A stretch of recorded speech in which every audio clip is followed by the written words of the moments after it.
everybody and welcome back to my channel.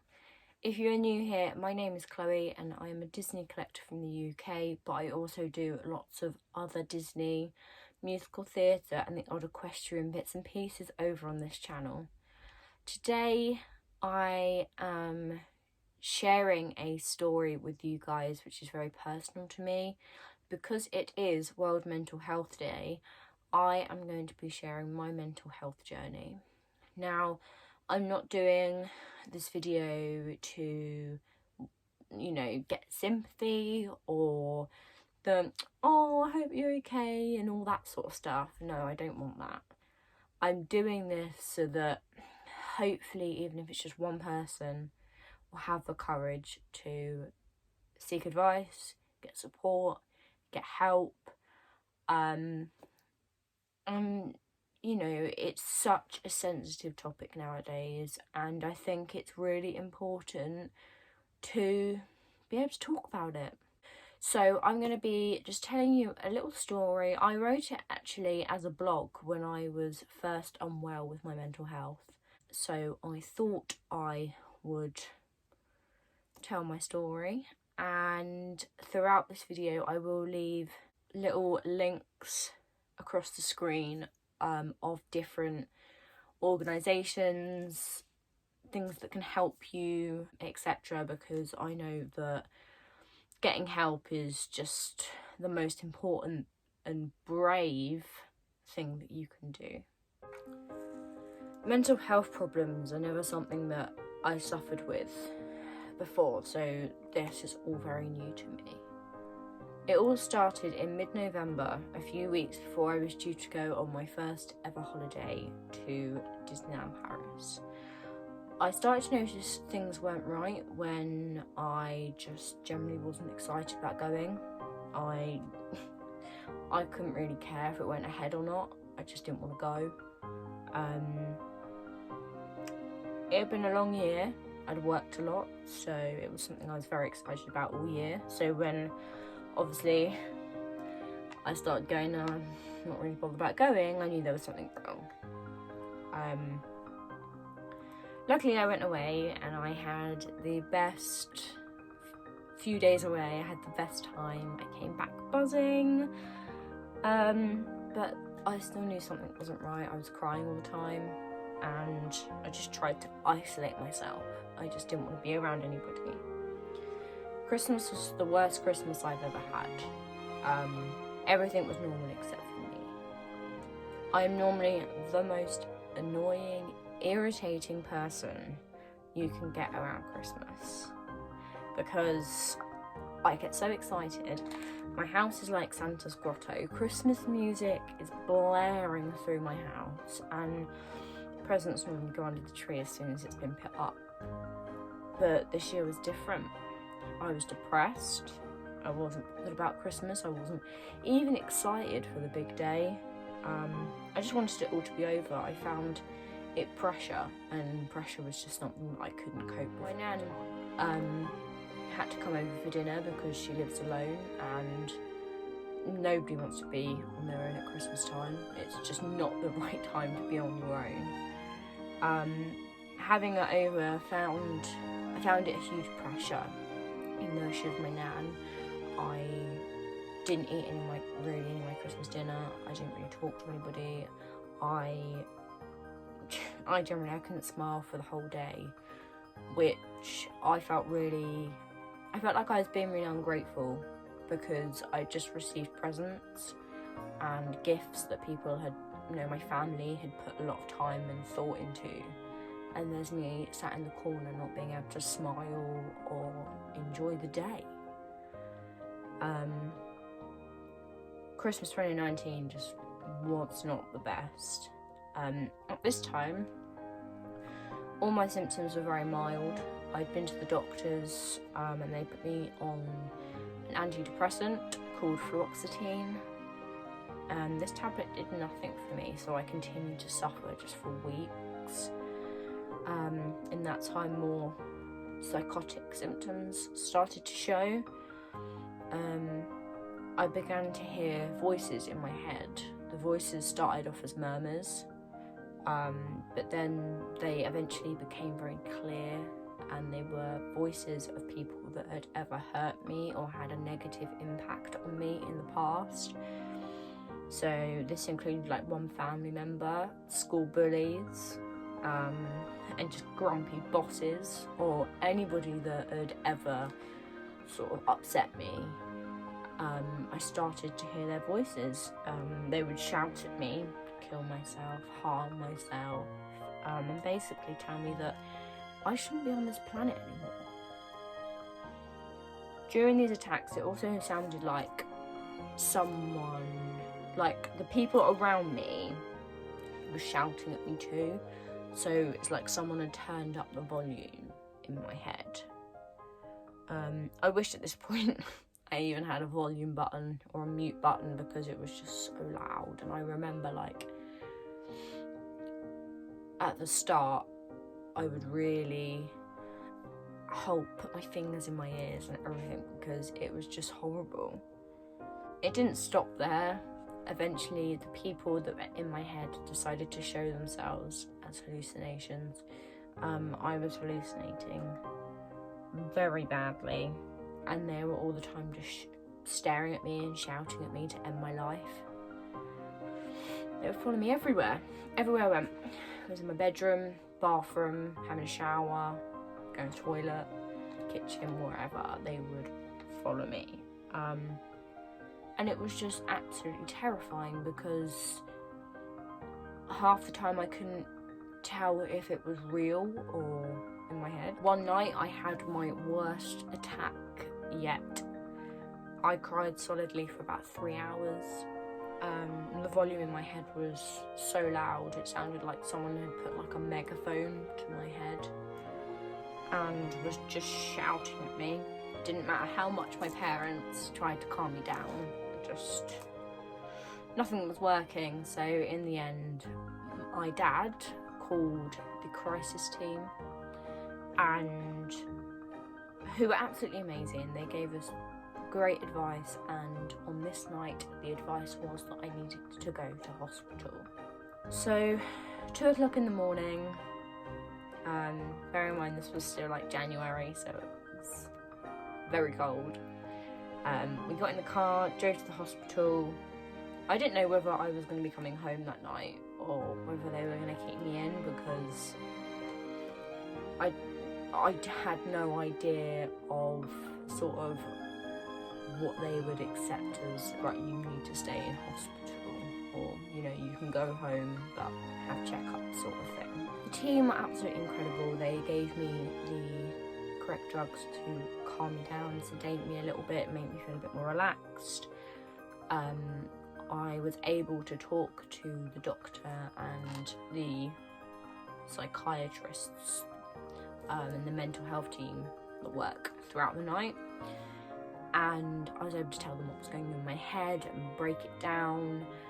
And actually, after being assessed, they gave me a different antidepressant. They started me on sertraline, which is actually the same tablet that I am on even now. After that, it was just a waiting game to see if it would work, if it wouldn't, because obviously everybody has an antidepressant which, you know, works for them. A couple of weeks passed, nothing really changed. Still very loud in my head, people still shouting at me. My living room, obviously, and my bedroom still had unwanted visitors. I went back to the doctors, and they suggested that I go to 7 Acres, which on the Isle of Wight is a mental health hospital. So it is just a psychiatric ward. They have secure wards as well for people more severe, or you can just be on like a normal ward like you would be in hospital. I had an appointment there with a lovely nurse called Heidi. The assessment was all going fine. I was talking to her about all my problems, what was going on in my head, what I could hear, see, etc. As I was in the assessment, there was a siren that went off within the hospital, and it sent me into a really, really bad attack. Now, as awful it was for me, it was actually a bit of a godsend because it was showing Heidi actually how severe my problems were. And actually it took us 25 minutes to get home, and by the time I had gotten back to my house, literally just getting out the car, my dad had a phone call from Heidi and she had already contacted the doctor and had arranged for a nurse to come out to my house the next day to see how we progress within treatment or any support that I needed. The next day, a lovely lady called Paula came round to my house, and it didn't go well. I'm not going to lie to you, it really didn't go well. She's a lovely nurse, she's a mental health nurse. My head was so all over the place that basically I thought she was a bad person. I thought she was horrible. I told her to get out of my house. I was literally trying to climb onto my mum's lap to get away from her because I was just terrified of her. And then made the situation worse. She was like, oh, you need a blood test. We're going to get a blood test done. Now, if you know me, obviously I haven't actually probably spoken about this on the channel, but I am awful with needles. Needles, blood tests, blood. No, I go dizzy, I go faint, I feel sick, the lot. So it's not good. A couple of days later, a lovely nurse called Mandy came round to take my blood, but cut a long story short, I actually had to go back to the hospital to have that done, as well as an ECG. For a long time after all of this happened in the initial assessment, my parents followed me around everywhere. Going out the front door was just not an option. And it got to a point where my mum slept in my bedroom on my dad's recliner chair for a very long time. I'd say like a good 6 to 7 months. I had nurses visit me every single day to check on me. They would ask me the same questions like, what are you eating, how's your sleep pattern, how are your thoughts, like any more thoughts of self-harm, etc., any attempts to self-harm. I will say I did attempt to self-harm at one point. I had a razor to my wrists, but my mum did manage to stop me, but I was just terrified. But these nurses helped me so much. They gave me techniques on how to cope, breathing techniques. For me, the distractions was the biggest help. I would do jigsaw puzzles, colouring, drawing, computer games.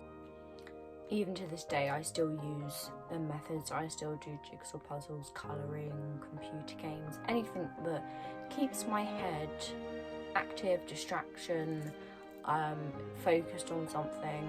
After about 2 to 3 months, the home care treatment team stopped coming over to my house because they are a short-term treatment team. So you can't really go on for very much longer with them than sort of 2 months. I think that's even was pushing it for me. And I went under an organisation called the Early Intervention Psychosis Team, who were absolutely incredible. I generally can't thank the teams on the island enough for what they've done.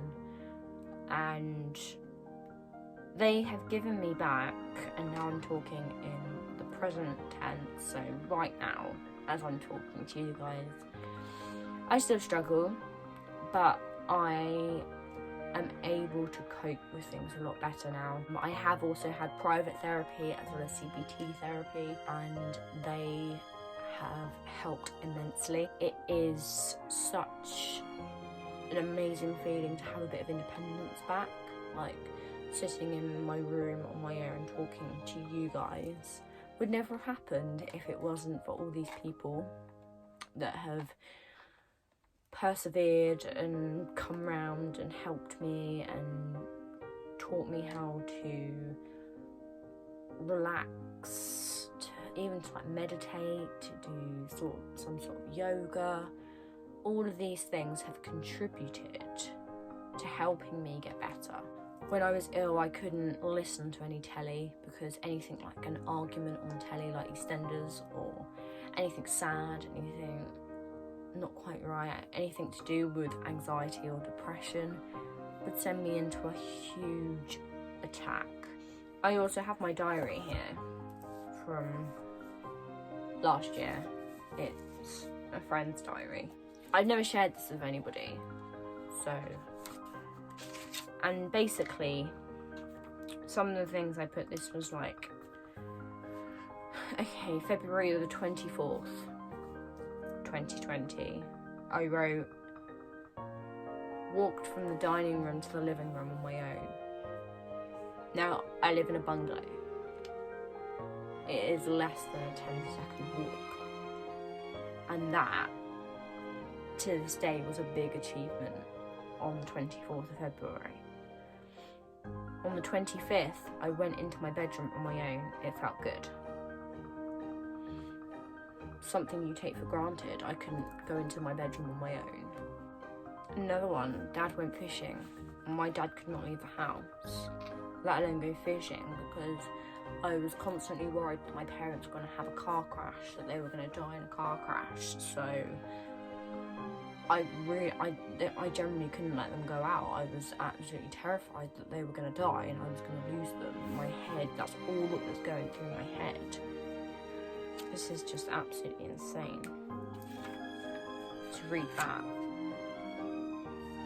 I couldn't wear, I was also scared of anything. My mum makes jewellery, and if she pulled out some string or beads or any type of jewellery, I'd freak out. So another one said I wore my camellia bracelet, which I have on to this day. It's just crazy reading this back. So a month later in July, 6th of July, felt scared. Mum had to come in the shower with me last night. Can't stop crying. July the 7th, went out with Dad, and I was frightened of crashing. Now, there are a few of the things that happened sort of throughout that year that made me look back and think actually of how ill I was. This is another thing, I've never shown anybody before, I've never spoken about it before, but I think it's really important that I do. There are some rude and disturbing words in this, so if you are young or if you're watching with your parents and you're worried, please just either turn away for a minute or ask your parents if you're allowed to just keep watching. But this is what I wrote in my diary. One of the techniques that the nurses gave me was to write down my thoughts. So people don't care, you're a bad person, uncontrollable, you're ugly, no one likes you, hurt yourself, you look disgusting, you shouldn't be alive, it will never pass. And these are all things that I can't believe. It doesn't seem real. It seems so surreal this happened. I am now really proud of the fact that I can talk about it. I'm not ashamed to talk about it. And I will encourage anybody, if you're feeling anxious, down, depressed, any self-harm, suicidal thoughts, go and get help. Because trust me, you're not on your own. You're never on your own, ever. There is always somebody who would rather hear your story than see you suffer. Please, if you have watched this, I will have left links down below. I would have put different organisations along the video as I've been chatting, just so that you guys can get as much help as possible. I will always also leave links down below to my blogs, which is the blog that I base this video off of, and there's lots of other mental health updates, self-care, things that can hopefully help you guys. But anyway, thank you so much if you have got through this. I hope it's helped somebody, even if it's just one person. I hope it's helped. I know bit weird saying this, but if you did like this video, or if you want more self-care tips, anything like that, please hit the like button, subscribe to see my future stuff. There is lots of Disney content coming up, obviously coming up to Halloween, Christmas, etc. There's loads of fun stuff coming up. Thank you so much for watching and listening to me, and for everybody who supports me. Thank you so much for watching, and I'll see you again soon. Bye.